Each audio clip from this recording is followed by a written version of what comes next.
Good evening. This is the Capital Facilities Committee meeting of August 25th, 2025.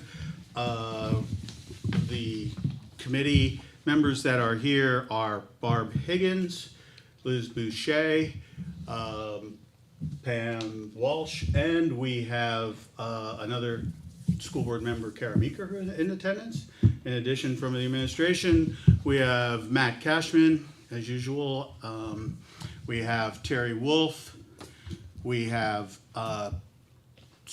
acting superintendent Herbert, and we have Jack Dunn.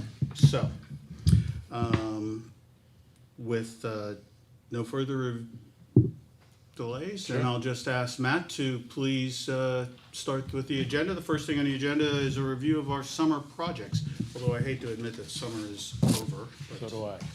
In one way I am, and one way I'm not.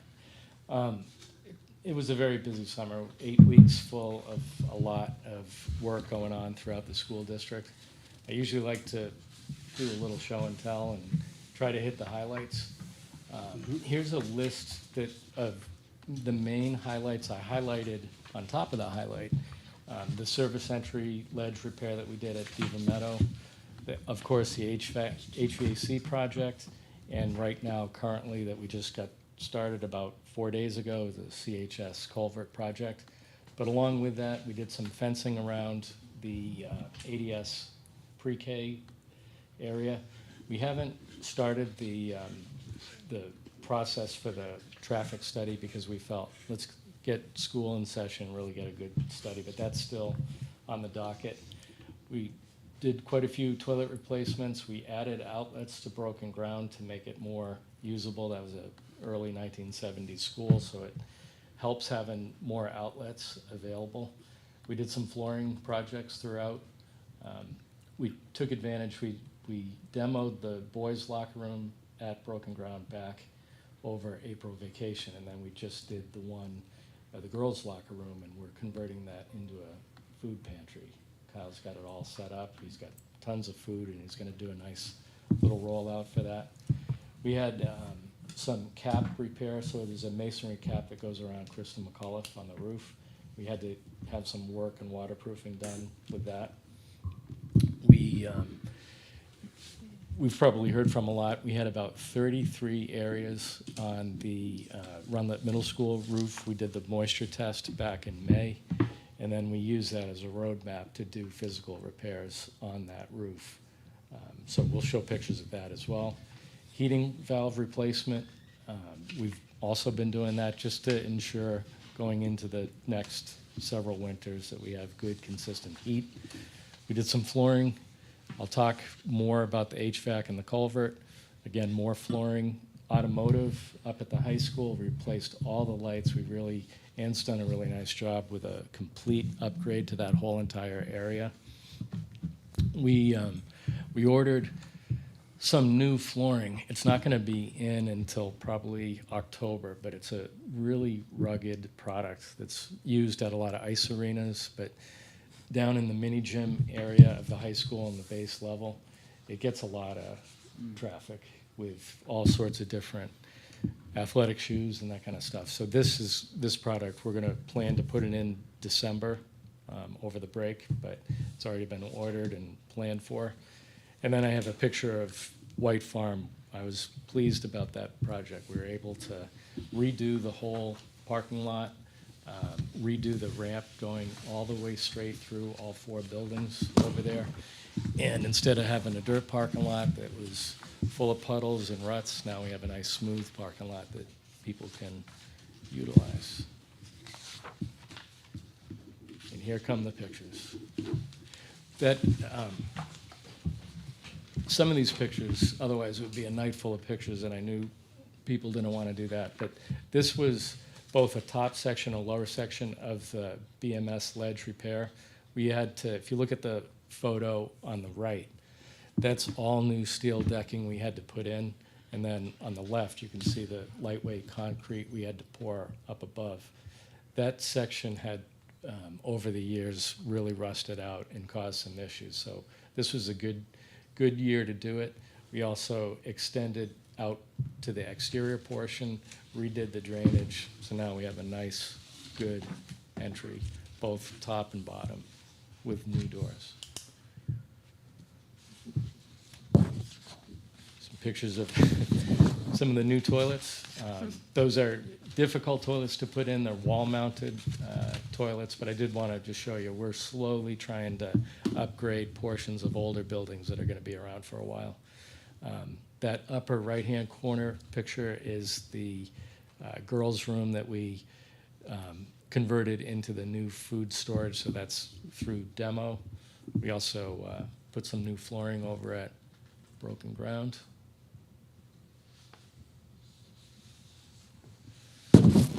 These pictures didn't come out as well as I wanted to, but this was prior to the work we did. Figure this roof cap when you go along North Spring Street and you look up high, you'll be able to see, it's also known as parapet walls. We had some erosion over the years on the mortar, so we came back, we remortared the areas that were compromised, and we put waterproofing, and then we added weeps in between the brick to allow any water that was in that cavity to come out instead of go inside. So that was a good repair to get done more late in the summer. While we're talking about roofs, these are just as random sampling of some of the areas that were marked from the moisture test and areas you see flashing up on the right-hand side with the red circle. Some flashing that was replaced, some areas where we knew were moisture areas where we came back and put new rubber material. It's called a EPDM material, and then we fastened it to the existing. In some cases, we had to take some portions out. Just as an interest, some of the roof where you see the rocks on there, that's what's known as a ballast roof. They don't use those a whole lot nowadays, but that was a way to hold down and keep drainage working good to storm drains on a roof. You don't see them too much anymore. Has that. What's that? State has roof as well. They do. Lots of rocks. They do. That doesn't trap moisture, though, the rocks? It helps it. You've got to keep your roof drains cleaned and just make sure that they're always free of leaves or debris. But all these, even though they're, quote, flat roofs, they have a pitch to them. So when that water settles and it starts to melt, it goes right through the rocks pretty smoothly. But it is, I won't hide to you, it is a lot to maintain. And these are more roofing pictures. Please stop me if you have any questions. These are the repairs. These are the repairs. Some are noted areas that before the repairs, and then like in the top, on the left and on the top middle, let's say, those are sections that we seamed in and put new membrane down and then put a waterproof adhesive above. Also in there, I stuck it in, we're looking at roofs, but we've also put in new valves into several main areas of the middle school for heat. So any of those old sticky valves that would have to go and trace down and try to open back up by hand, we've put them in a automated new valve situation. Makes life easy in the wintertime. And we did some flooring as well in those two rooms at Runlet. Speaking of flooring, this is Commons D, so you have the gym is on one side, familiar with the high school, and robotics is on the other. That whole entire floor was chipped and broken, and so it was due to get done, so we did do that. The HVAC project we'll show you more of, which is right here. It's hard to capture it all in words, but if you've all gone by the school all summer long, you saw two very big cranes up there. That was a lot of work, and taking them apart, craning them off, having trucks and flatbeds with new pieces of equipment that were modular to get put up on the roof, put on existing steel, assembled in place, and then run power to them. We were able to do that for all 19 units, and last Monday, the fire department came through. They have to come through and do a certificate of occupancy just to make sure that there's smoke detectors inside the ductwork, so if you ever had a fire or anything in one of the ductwork, it corresponds and goes right back to the main panel. So we tested every single one of them, and they all passed, so he gave us the go-ahead. So all units are running. As of Friday, we had 13 that have refrigerant, of the 19, that have refrigerant charged into them. So, Tim, I know you've been up to the high school, and some of you were up there. I'm sure you probably noticed it was. Tim's office was pretty cold. Yeah. Yeah, absolutely. You definitely notice a difference, and it's not just my office. I walked with a teacher on the 5th floor, even as they're not all filled with the refrigerant.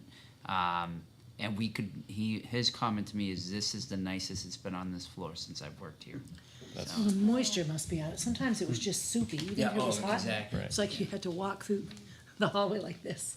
The nice part about that is we're going to be dehumidifying the air, so we're taking that moisture out of the air. Yeah. So as the refrigerant gets here, we're going to continually, proceed to the rest of the units as it comes. But I'm very, very pleased at where we're at right now.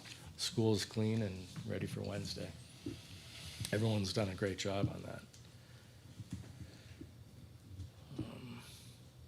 So of course, if things weren't busy enough, I think we know, but just as a minor review, we went back and forth with the state, New Hampshire DES, several times on the permitting for this Bow Brook sinkhole structure. Finally, after the 4th time and calling for an emergency meeting, they approved it, and we immediately started acquiring. We awarded the contract and started acquiring the materials, some of which you can see here. We started about 4 or 5 days ago. Our contractor, Merrill Construction, we've done a lot of work with them in the past. They do a ton of work for the city. I said to them before we got going, because I think you remember at one of the You were going to previous. hold off. I was recommending, hey, you know what? Let's stay with the fix that we had. We're getting too close. We're past our construction window, and I was concerned that we wouldn't. And just the years of dealing with Terry McCormick and Merrill Construction, he's like, nope, we can do it. So we worked with the staff, Tim, everyone in this room helped make that happen. We found alternate parking. We essentially had to take over that whole parking lot. The city gave us 20 spaces on the east side of Westbourne Street and extended that till September 5th. I don't want to speak too soon, but we have one more structure, vertical structure to put in, and then we're filling tomorrow with concrete. That's only the very initial front section of it. It goes all the way up to where this manhole riser is going to go. We're going to do the concrete tomorrow, let it cure overnight, so Wednesday, maybe into Thursday, we'll be backfilling that whole area, and the paving crew is on standby and calls, because we just saw them doing work over by St. Paul's. So I feel real good about this project. We've made very, very good headway, but I think the team of who we have for contractors really pulled it together. It would be nice to have it off, like just taken care of. It really would. Yeah. I do want to show you one other, because it isn't over yet, as some of you know. More fish. So there was a lot of, let's just say, back and forth in negotiation with the city. There was an additional structure the city had asked for kind of late in the game. And so we talked with the city engineer, and we were able to, where you see that thicker purple line, that's the area right now that we're looking to wrap up by Wednesday, and then, of course, pave after that. But one of the things that we talked to the city about, the city engineer drew the yellow line that you can see that goes across or around the building. The thinner purple line is the existing Bow Brook channel. So it's roughly, don't quote me, about 800 feet plus or minus in length. But as you can see, that purple, thin purple line, it was done in the 90s when they did the addition to the high school, and it was put over what's called a spread footing. So they put the walls, they put the structure in, and then they put the foundation over it. We've had all of that cambered, all very intensively to one length to the other. Obviously, we hit the most compromised area, but there's going to be a day at some point we're going to have to address that. So just talking it through and knowing the city, I think we'll work more with the city and talk to, you know, who actually owns that or if there's any shared cost, but we're eventually going to have to do it. And so when we do that, it's not formally drawn on here. We would put a side clean out in the next section that years to come, I would think, that would go in. So it would divert the, Well, we would buy, so let's pretend that was accurate. So that, the yellow portion, we would pick up Bowbrook from roughly that area, or maybe even onto Woodman Street. But the suggestion is we would run new pipe into the new pipe that we just installed, or we're installing, and abandon in place and probably fill that entire cavity underneath the building. So there'd be no more Bowbrook going underneath the building. It would go around. water always wins, but, It does. Well, it would divert through the yellow line? right. That's a suggestion. I think there's other ways too that could be evaluated, but that was a quick discussion that the city was agreeable on, so that we could continue and keep this project going. Would that be because it's a lot easier to access than going under our building? Oh yeah, yeah. Yeah. It'd be really difficult, as you can imagine, if we ever had to replace parts and pieces. But they are in there solidly. We did have a camera, 360, got a great angles, and we had several people evaluate it, including the city, and they didn't notice any compromised sections. And that's good. For the people at home, that is, you're confirming that we did a complete through the whole area visual exam and verified that the existing line that's going underneath the high school is intact, working It's as intact. designed, Correct. and we do not require any maintenance or any sort of work on that at this time. Not That at would the be moment. down the road, pretty I far would down think the it would road? be, I would think it would be down the road. In fact, when we did that camera of the whole thing, we had several manhole points before, as it comes in to the property, so outside the property, all the way through. We popped other covers to get in, and we went up both ways. It's all digitally recorded by distance and time, and you could see water flow, and it was really very, very nice video to have, important. Now, what would be the anticipated outcome if what happened where it did fail does fail under the school? Well, Is there, I mean, I'm assuming there's concern that the foundation would fall? I don't think it's so much that, and I don't think the structure is, from what the video showed and from what other people analyzed, I don't think that we're in any trouble, but I think that eventually, somewhere down the road, this would be something that if you had to replace it, you'd want to go around the building. Certainly, but like if it failed all of a sudden mid-year, Well- was the building still usable, do you imagine? Well, I mean, those would all be things, I can't answer that because that's a tough one. What I would tell you is we would do what we were originally thinking about doing, that if we postponed that lower section, we would have all the parts and pieces on hand. If something failed during the school year, we'd go into emergency mode. I think what this proved is we handled a pretty difficult section. There's a lot more going on in the area that we're working in that meets the eye with electric banks and all of that.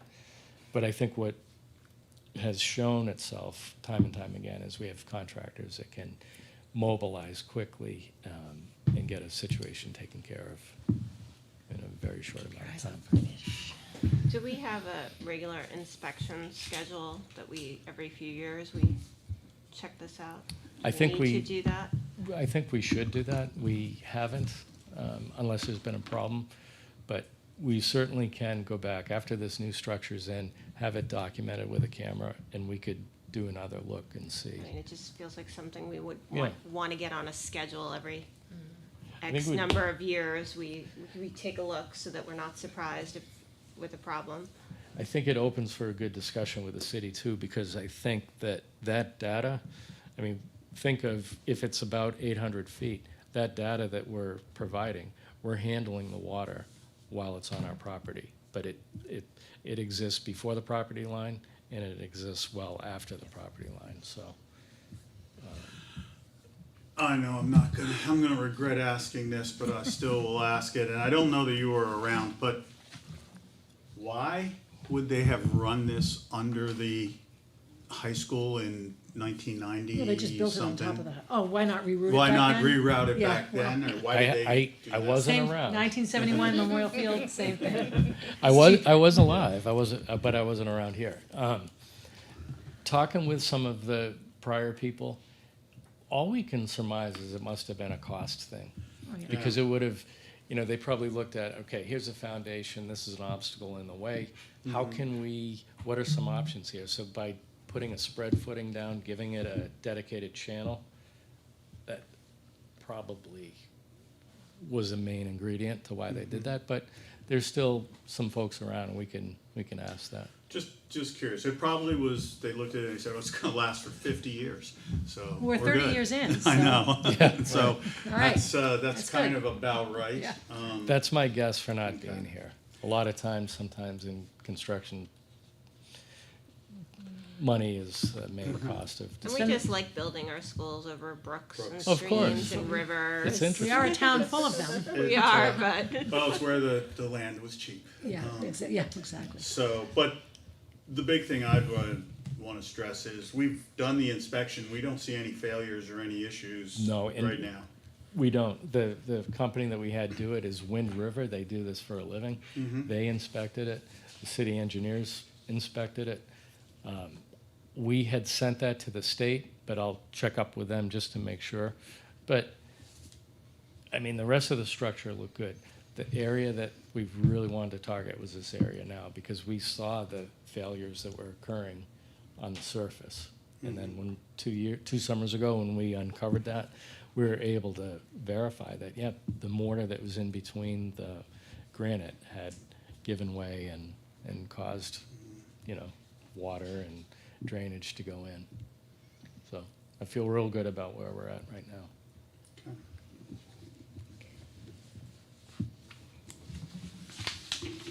Oh, one more. One There's more, something else, yeah. White Farm.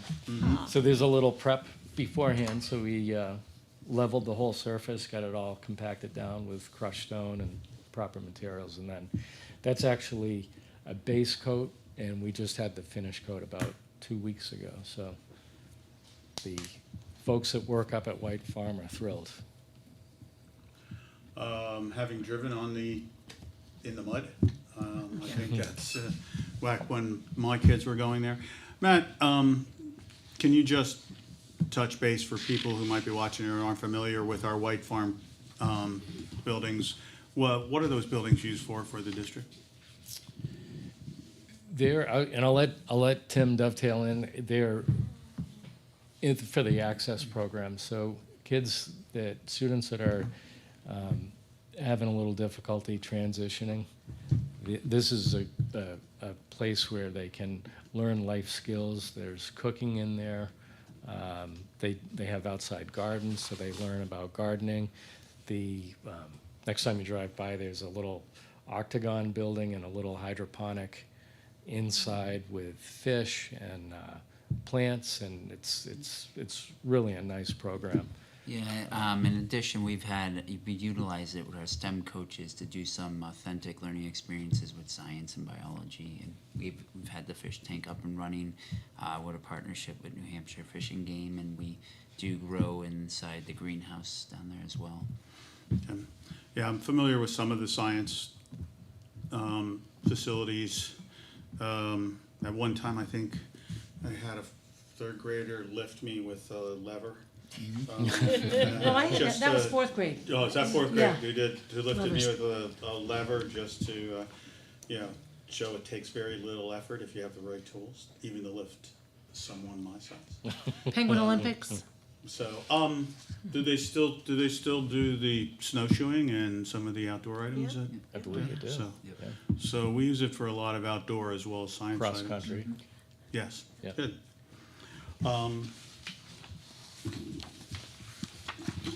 Before we move on, does anybody have any questions with any of the, regarding any of the summer projects that Matt outlined?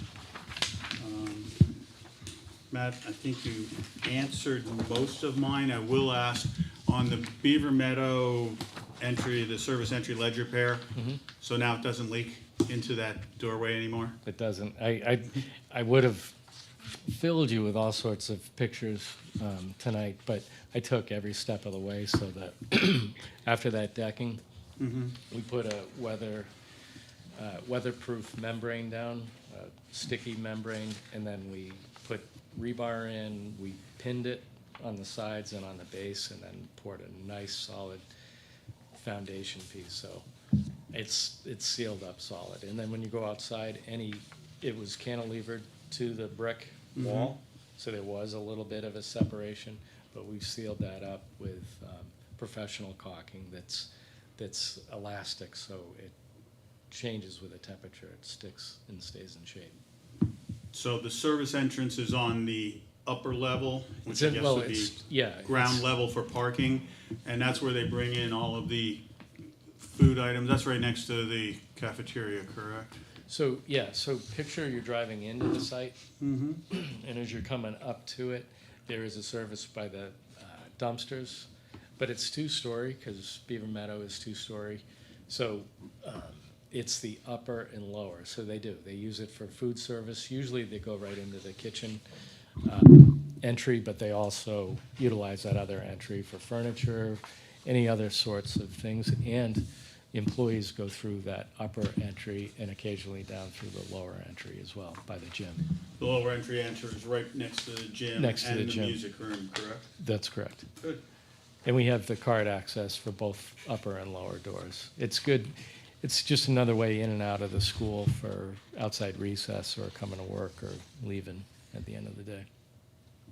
Okay, and then my only other question was, with the mini gym main hall flooring that you did some work on, but it's gonna be completed a little bit later, probably December. It is still usable and accessible right now? It's usable and acceptable. It's something that we wanted to get to over the summer, but the product couldn't be here in time.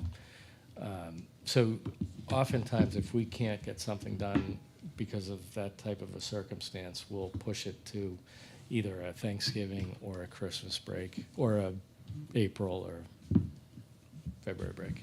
So Okay, and then my last question was, when will the high school HVAC system be fully functional in your estimation and be operating exactly the way we had intended and designed? So that's a very good question. I'm glad you asked. They've got about 2 more weeks of punch list related things that they have to do. All the units are what they say in the trade is spinning, so they're all pumping air through as they should. We've got the refrigerant coming online as it gets here. We've got quite a number of units already going. They're also going to have to do the tie-in from a control standpoint. So that type of control work will go for the next 3 or 4 weeks, but and there'll be some punch list related work that they have to do on the roof where, penetrations have happened and that sort of thing. But any and all of that work is going to be non-invasive to the students or the school. It will be up on the roof or back in the mechanical rooms, Thank you. which is normal if you look at a project this size and the amount of HVAC units that we're doing. They ran 2 shifts all the way starting back to December of the previous year. So I think we're looking really good. My final question is, we put a lot of money in the roof of the high school just a couple years ago. I'm assuming that since this was mounted on the existing steel girders, that we did not in any way compromise that roof or? We didn't, but do understand, we put chiller units as part of the new HVAC units to dehumidify the air, which was not part of the system before. So we had to make a couple of penetrations, maybe 2 to, I don't even think as much as 3 inches in areas to get electricity or other refrigerants up to those areas. But we also have our roofing, Garland Roofing, who's our company that comes in and they make and supply material, but they also warranty the roof. And so before any work was done and during the project, they came and assessed. And so some of the punch list work that we're going to have done in the next few weeks is coming from Garland, dictating to Train, who's the overall GC for this, to get that work done. So it's all been documented, and we're. And our warranty We're not will board- remain in, we haven't Yes. voided Yeah. our warranty. Yes, sorry, it took me a while to stumble my way to tell you that, but yes, of course, that's all part of it. All right. Other questions for the projects? A very, very busy summer, having evaluated summer projects for over 10 years. This was a pretty busy summer. So please thank your team, your crew. I will.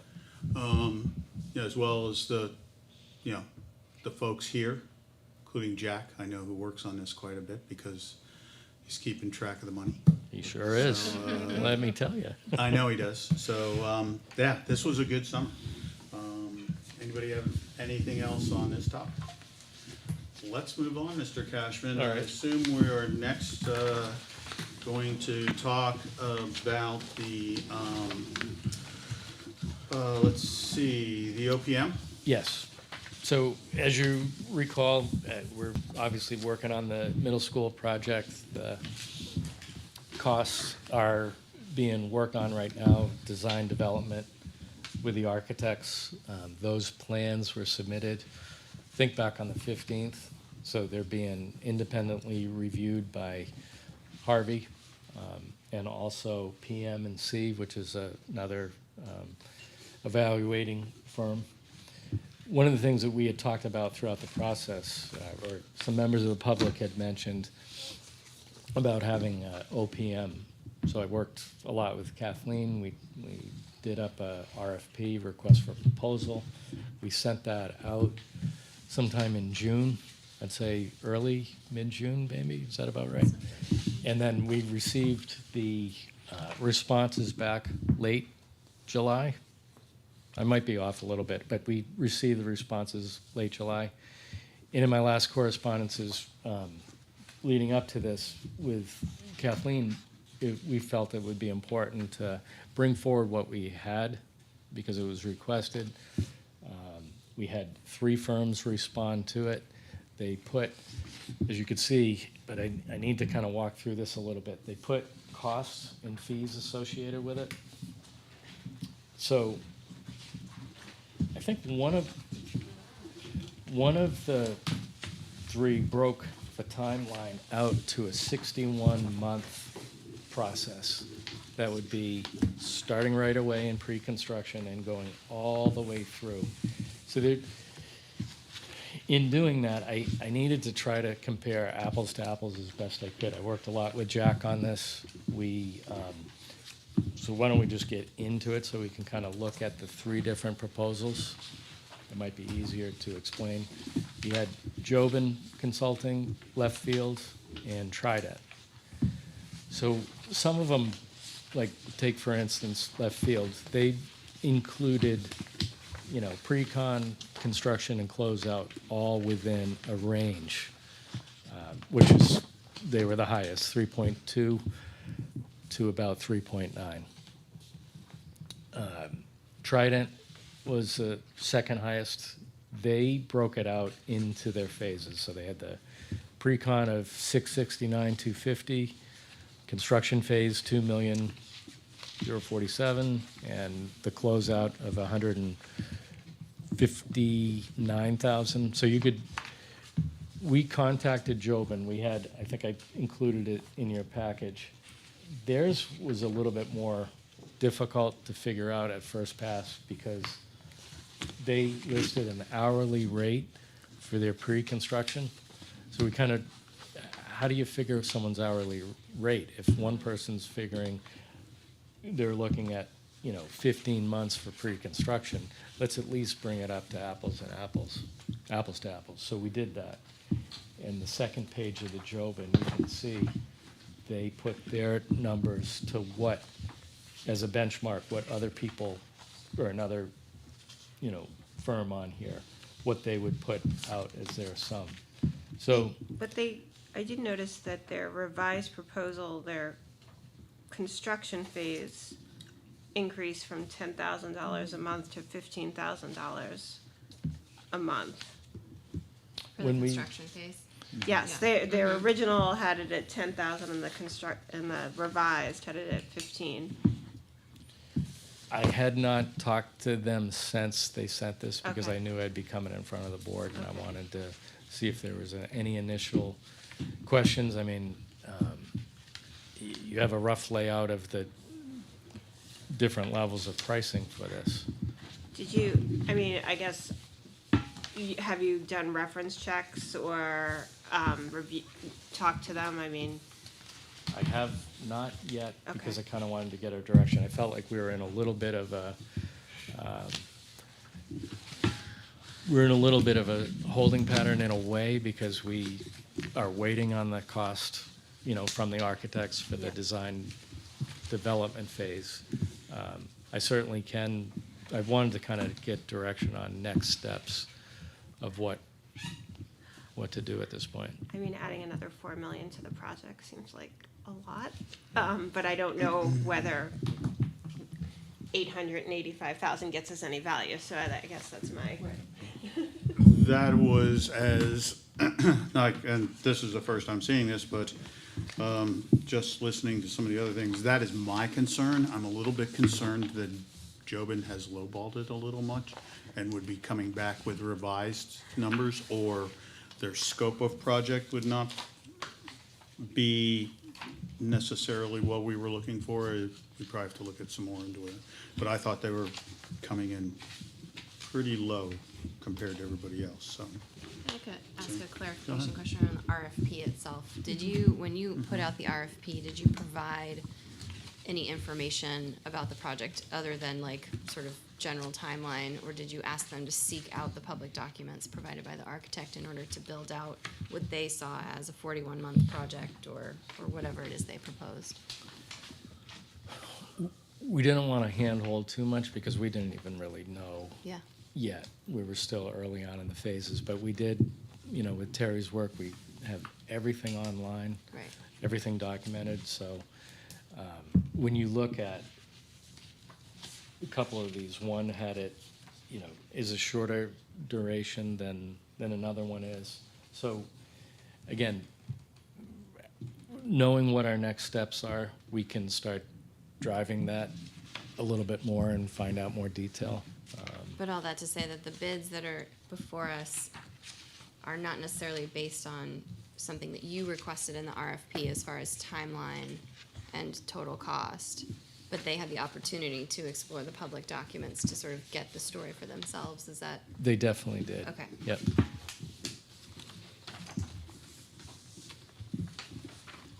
Would you, sorry, I'm gonna just keep asking. I'm gonna keep rolling. Would you say that these bids are of the professional standard that you would expect to see from an OPM?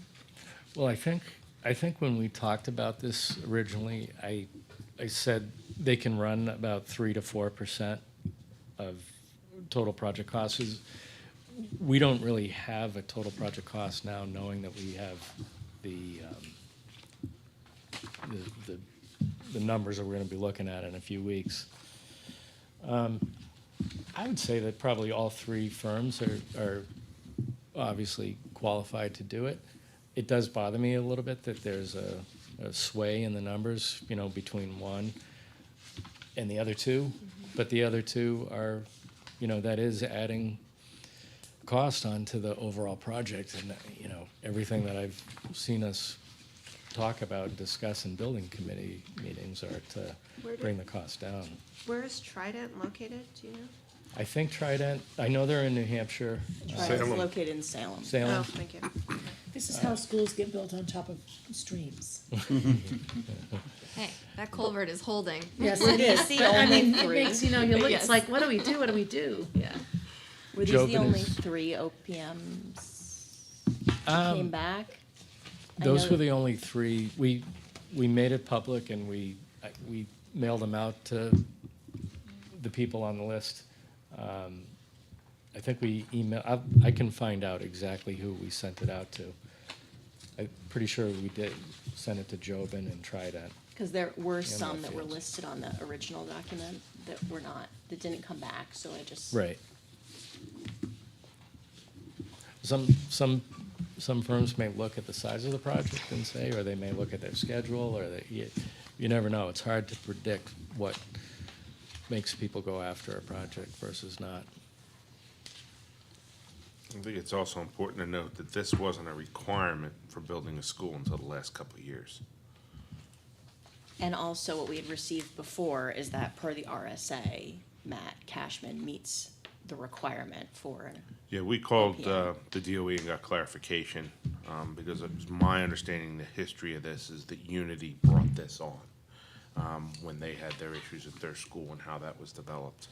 And then we had asked for an exception when they were writing this, that if we can show qualifications of staff, that we'd be able to submit a request to make it one of our own rather than inherit this expense.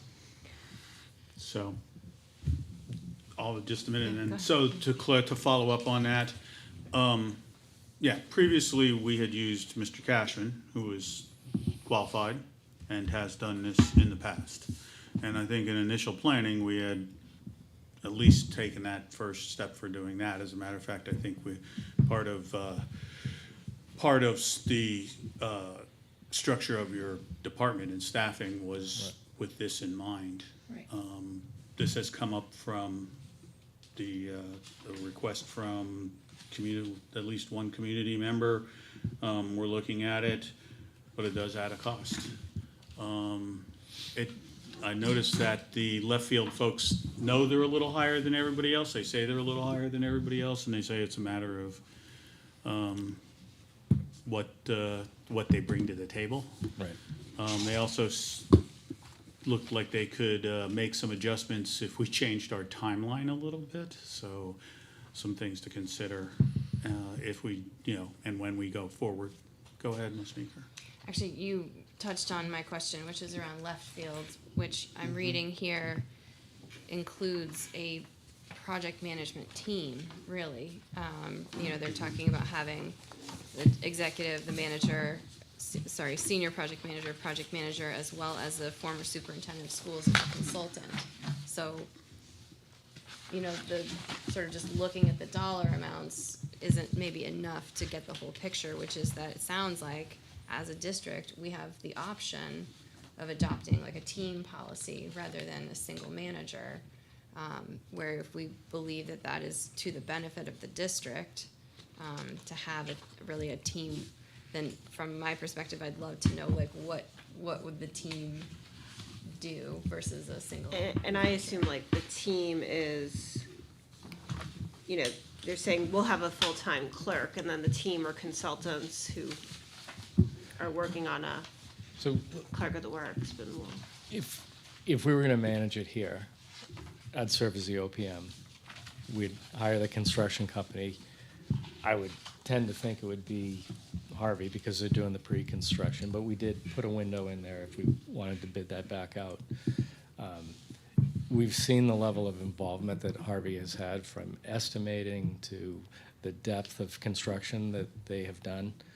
So it would be working with that team, it would be working with the architects, it would be most likely looking at a clerk or somehow figuring out how we could do that.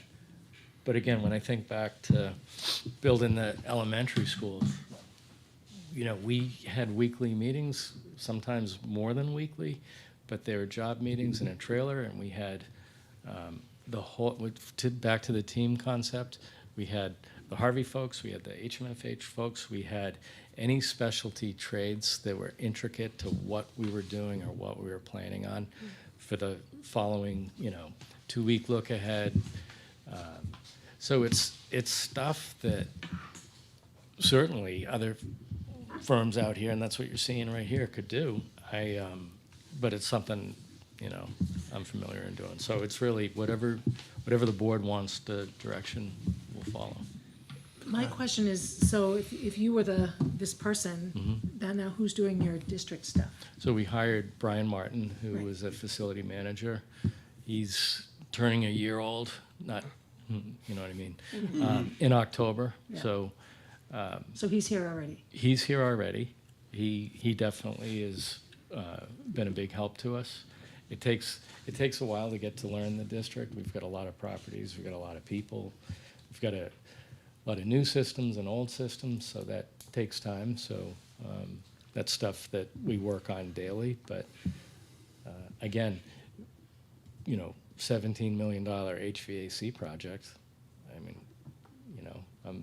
it's a lot of wear and tear, but I'm meeting with the firms continuously to bring it in on time and on budget. So Do we know if Manchester is using a OPM for their middle school? And they have a bunch of construction projects going on right now. Let me just touch base and see. Yeah, we can do that. I think the I know. unanswered question I have is, what value do we get for this? Because Right. this is like, Yeah, that would be not, how many thousands of square feet, right? So what value do we get for that we're not already getting with Mr. Cashman and with the architects and with whoever the construction manager is, But then, and I don't know, and that's really partly a question I have for Mr. Cashman. Like, do you see added value, need for this, or is there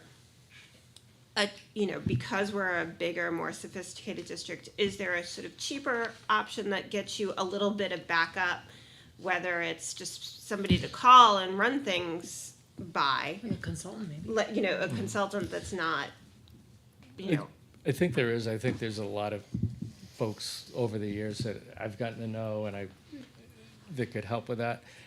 Jack and I have talked about it too. When I reflect back to when we did the elementaries, we had an independent person who was working part-time here, but Nick Hadges, he did all the numbers and reconciled all the monthly reports.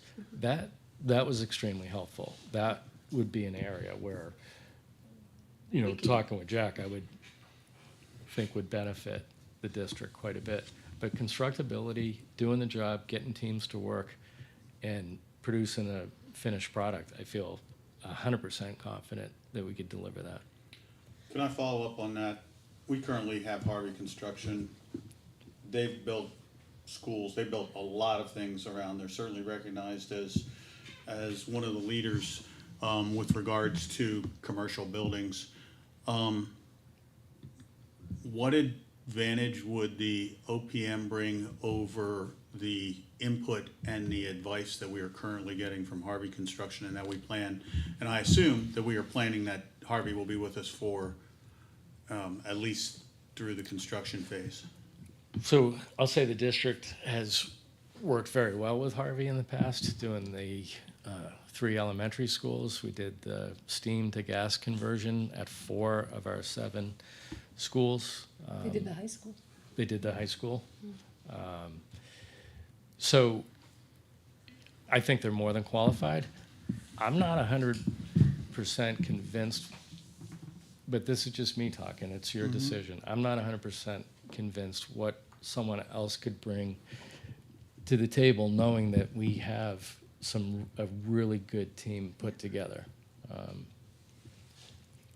It's at the end of the day, it's construction. And if we have some help with some of the numbers, I think we have the right firms in place. And we are the owner.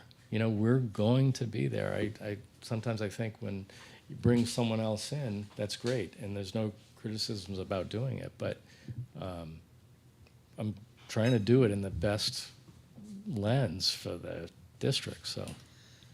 Go ahead, Bob. So as the non-number, non-detail-oriented, very big, vague picture thinker who often functions from my heart and my gut, when I look at a project of this size, with all of the turmoil and back and forth that's happened between the city and us and residents and everything else, and I think of confidently talking about this project to anyone in the community, I would want you to be this person. I wouldn't want to spend all this money on somebody else that has to come in. Now, always, an outside look is sometimes a good thing. But you've been here, and all the little nuances and the people and the connections, and I know who to call, and I know what to do. You don't have to learn any of those things. So my just gut instinct as Joe Barb is that I don't think we need to spend all this money, and that's just me. Joe Park. Joe Citizens, Joe just Barb being Joe coming in, Barb. yeah. Sounds like a hollering name. The question I have, Matt, is, and the thing I want to point out, because I know that there are people be watching this and all, we have not gone out and hired a construction company for this. We haven't gone out to bids. There's some inaccurate information out there where people think that, we've already hired a construction company. They've done put this out, and that's what $164 million is. But that's not true. That 164 is an estimate at all. But we have hired a consultant already, which is Harvey. And we've hired them for the fact that we wanted them to double check numbers and work on costs associated with the information and the details and designs that we're getting from HMFH. And they have done that. I would think this is another consultant to a consultant, or a double consultant. I'm just kind of curious as to whether or not, what we get from this. Although, to be quite honest, I haven't read through the details of this. This is pretty much of a summary, and I would like to look at the details of what they're offering us. But at this time, first of all, this time for any reason, I don't think I'd ask this committee to make a recommendation, because we have a lot of information coming in the next several weeks that I think we would make a better recommendation in another 3 or 4 weeks. So, but of course, anybody on this committee can certainly voice their opinion if they disagree with that. But I'd like to read and dive in a little more and just see what this actually gets us for our $2 million to use an average, 2.5 million to use an average number. We have all of these electronically, so Thank we'll you. make sure everyone has those. Liz? Ken, having an OPM who's designated to this project, not to say that Mr. Cashman would not be, would it get the project done faster? In which case it would save us money in the long run. It's an excellent question. Would it get it faster? Would we save $5 million on this? In which case then it's, $5 million that we wouldn't save, but just having our existing personnel in it, that is an interesting question and a good question. Well, our schools were done faster and cheaper than They predicted they were. by this man. I like to think our steam the gas, we got through. That was a complicated project because we had to do it while school was in session. I'd like to say yes, we would, but I think it's also, how do you quantify that just right now when we don't have that cost yet? But knowing what I can bring to the table, knowing how hard I'm going to work on it, yeah, you better believe every penny we can save, I'm after that. I'm in a very similar place to you. Like, if there's something comes up, I'm more confident in Mr. Cashman leading this project than bringing in a firm, which based on their fee structure might actually have an incentive for the project to go longer. Not that I would say that they do that, but I do think that if we move forward, as we build a budget, we need to include some additional support, on the financial side for you, and, what other, if there are other things we need, because it is a little different now. Harvey is in the position of, they're sort of double checking the architect's work, but the project manager is gonna be double checking Harvey's work or whoever the construction company ends up being. So that relationship will be a little different, but I still feel like you have a proven record with us, and I feel like we would have to cut a lot of something big from the school to pay $4 million for an outside firm.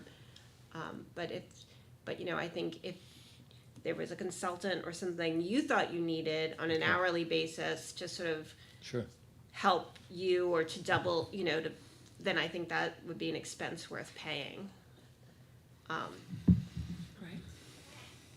I mean, I think Mr. Cashman has the most skin in the game of wanting to get this done and to get it done well, because And he's the- gonna have to yes. service the facilities in the long run. And ka-ching, the community will point at him if costs grow and grow and grow.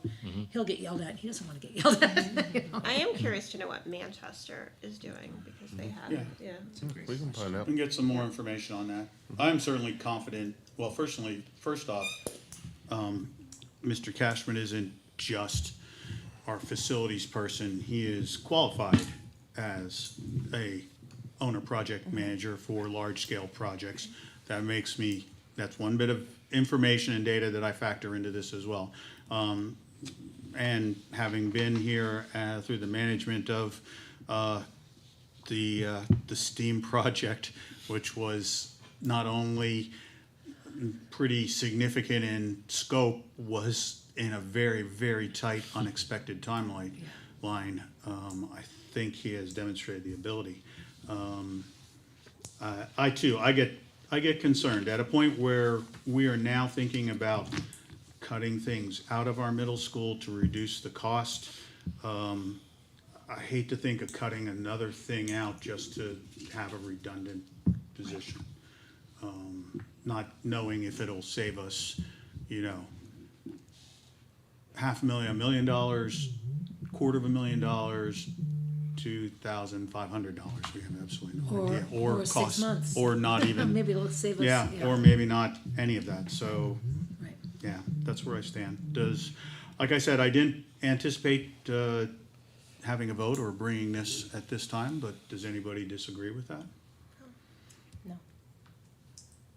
Further questions for Mr. Cashman But or Mr. Dunn? on this or any other. Well, first on this, but does anybody have anything on this? Because I think, you know, we need to do a little more homework and dive in and research this a little bit. But I think at this point, I think we're good unless someone has a question for Matt. Go ahead, Kara. It's not so much a question, well, Matt's included, but, I mean, I'm not on capital facilities, but I'm here tonight because I really, really want to learn about the different ways that we're going to navigate this large-scale project into the future. And I do think that there's a communication element and a community trust element that will be an ongoing need and potentially a challenge.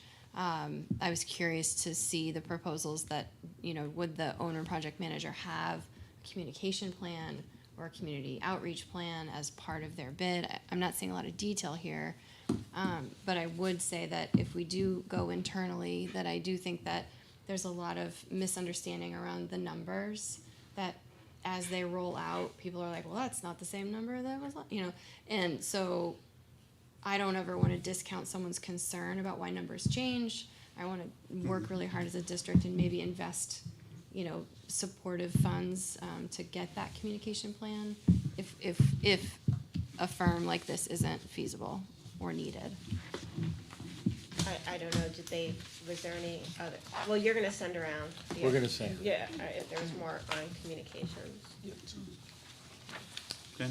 That's a great point, Kara. I echo that. Should actually be like one of the first things they. Right, like I wanted that at the top. Right.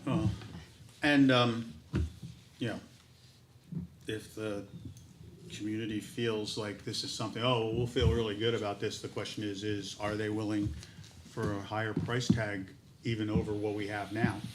Because this is gonna add to the school, and I don't think the school costs, and I don't think anybody wants to cut language or music or, you know, the ability to Or use. somebody's salary. So, or Yeah. those things, so, although, you know, people may surprise me and come back and say, yeah, we will pay whatever. But I don't think that's gonna happen, so. All right. Thank you, Mr. Cashman, Sure. for all your Thank work. you. My pleasure. We appreciate this. Go I ahead, you had can ask one- your question. I have one other outside item. of the. It's, you have one other item, which is I would like to move that we recommend to the full board that we place an article on the November ballot asking for approval to sell the Eastman School property. I would second that. Oh, Okay, so, we all seconded. It's unanimously seconded. all right, so, hold on, let me just make sure. It's all recorded, but,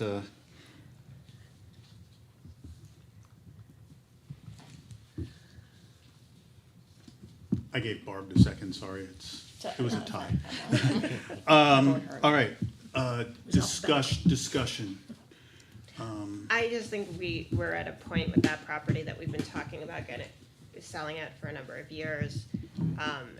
It will, if we don't, we're going to have to invest money into it. I would rather say we sell the property and use any proceeds to offset middle school capital costs. Yeah. I don't think that should be part of the warrant article. I think that should remain a board decision, but in my head, anything, we could put in the building fund. So I think it's time to, I can only think of vulgar expressions that like my father would have said, so it's time to move on with this Yeah. property and sell it. I think there's some interest, from one of the neighbors in parts of it, so, Nope, I agree. The fact that we need to put it on a ballot adds up to a year onto anything we do. So, we've talked to Eastman, and I've walked through and looked at the lead and the asbestos and all the other things that we've had to deal with there, the leaks and the drainage. And Jim, you're not making it very sellable. Stop. yeah, I know. Cut it No, out. but it's a great location. No, those are Wonderful the, neighborhood. those are the nice things that neighbors. we've had to deal with. I mean, we've had to deal with them in the past. And when we replaced plumbing, we need to remove the asbestos in the past. What about those Red Sox? When we replaced, some of, I guess it was other Floors. plumbing that had lead in it as well that we had to remove. Right. I guess the point I'm making is not that it's bad now, because we fixed it up, but how long do we keep fixing up a property? Because there'll It's be not a making roof us money. issue, there'll be another, leak or drainage issue because There already are. the storm drains around it aren't Right. designed for that kind of a situation. So, there'll be something that comes up maintenance-wise. This is a building that could be used by someone who wants to invest in it and upgrade it and, make it into something that probably serves their purpose and perhaps generates revenue. So I'm all for Might even doing go it. back on the property tax. It could go back on the property tax. I think, the point I was trying to make is that we're not gaining anything out of this building. We're not making money on this building. We don't have an educational need for this building. There are others who can use this property much better than we can or we are prepared to do. So I'm in agreement with it. It's time to let someone make it something great. All right, any other discussion? All right, all those in favor signify by saying aye. Aye. All opposed? Any abstentions? All right, we will make a recommendation. Would you, Mrs. Walsh, put this on the agenda for the next meeting? I full will board do that, meeting? yes. Thank you. Other business? In that case, I'd entertain a motion to adjourn. So moved. Moved by Second. Ms. Higgins. There you go. Seconded by Ms. Boucher. All in favor, please signify by saying aye. Aye. Any opposed? Any abstentions? We're adjourned. Thanks, everybody. First committee meeting.